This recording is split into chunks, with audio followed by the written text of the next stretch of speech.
Hey guys, what's up? It's Deprimido. Welcome back to the channel. Today I'm here in FL Studio, and as I'm sure you know, Drake's album Certified Lover Boy just dropped, so I'm going to be breaking down the type of beats that are on that project. In the comments, make sure to let me know what you thought of Certified Lover Boy and tell me whether you preferred CLB or Donda. Also, if you guys want me to do a video on Donda, just let me know and I'll do that. So most of the time in these videos, what I'll do is as I go through the video, I'll also make the beat during that. But today I wanted to break down a beat that I actually made yesterday because I thought that it fit pretty well and I thought it was a good beat. So I'm going to be breaking down this beat today. So starting off with the tempo of these beats, it's a pretty wide range. You can pretty much be anywhere from about 130 to 170 BPM. Starting off with the melody, there's kind of two routes that you can go. The first one would be like samples, kind of like the very first song on the album. There's also some other songs that use samples. I'm not really going to be breaking that down because I'm personally not very good at sampling, so I'm not really going to go into that. The second type of melody is going to be more of a classical, like Drake ambient type of pad melody, something like you would hear on Girls Want Girls in the Bible, stuff like that. So for me, this is the pattern that I made just for the main melody. I used Morphine, which I don't actually own, so I just had to render it out into an audio clip, but this is what the MIDI looked like. So this is what it sounds like.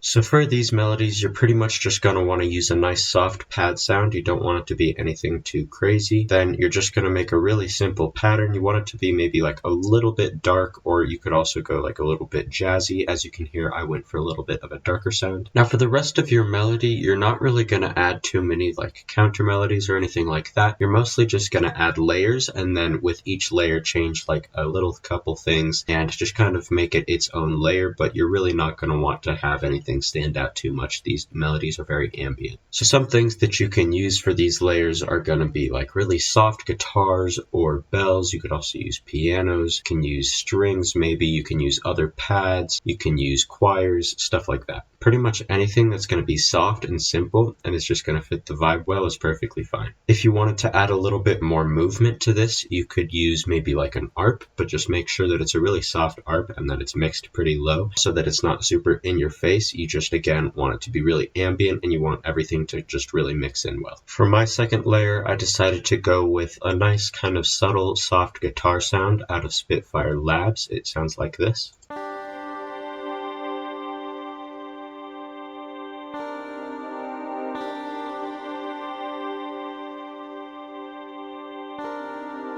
Another thing you can do to give some of your layers a little bit more movement is add a gate to them, and that's always going to sound pretty nice on these types of beats. Just make sure it's not a super harsh or super crazy gate because again, that's just going to throw it off. You don't want things that are super noticeable or that are going to stand out from the rest of the melody too much. You just want all of it to meld together. For my third layer, I decided to use another pad and I just kind of made its own pattern, sort of, but it still pretty much sticks to the root notes here and here. This is what it sounds like.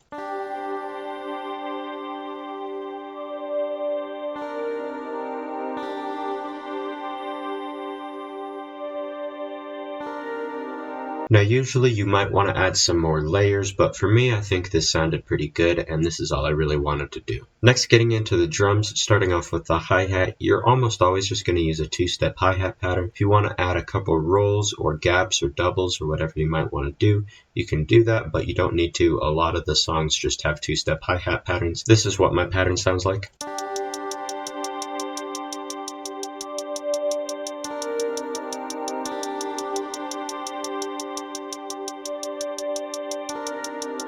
Next, for your snare, there's really a lot of different routes you can take. Usually though, it's just going to be using a snare. For me, I just went with a standard trap snare like this. But you could also go for a more realistic snare sound, or what they did a lot of times was take kind of a looser trap snare sound and put a low pass filter on it so that it's not super noticeable and again just sort of in the background. Next, you can just add a standard accent snare or rim pattern.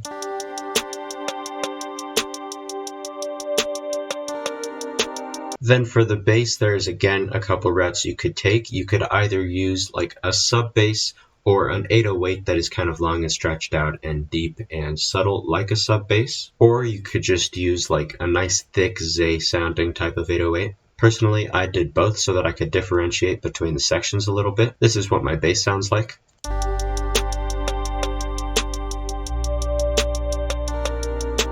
And this is what my 808 sounds like.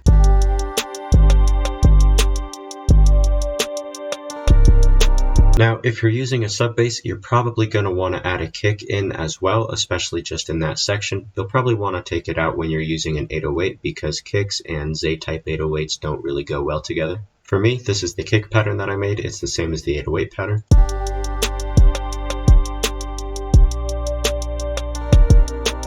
Just make sure you're not doing any crazy clipping or stuff like that on your kicks that you might be doing on certain types of beats. It's not really going to fit these types of beats very well. And that is all I added to this beat, so now let's hop into the mixing. If you guys want to see my mixing tutorial, I'll put that in the card above, but otherwise, let's just hop into what I did right here. So first, I put a little bit of reverb on the pad. I know it sounds kind of redundant to put reverb on a pad, but in this case, I kind of thought that it just worked well, and I liked the way that it sounded. And that's literally the only effect that I used on this beat.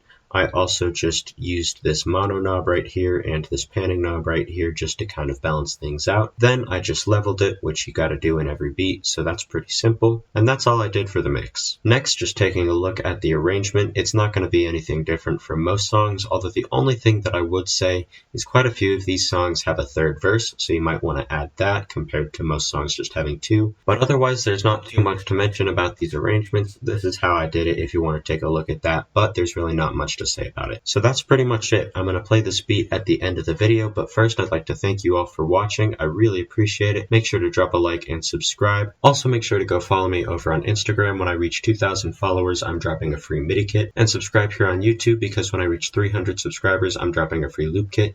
Thank you all for 250, by the way. I really appreciate that. But yeah, thank you all for watching. I really appreciate it, and I'll talk to you all in the next video.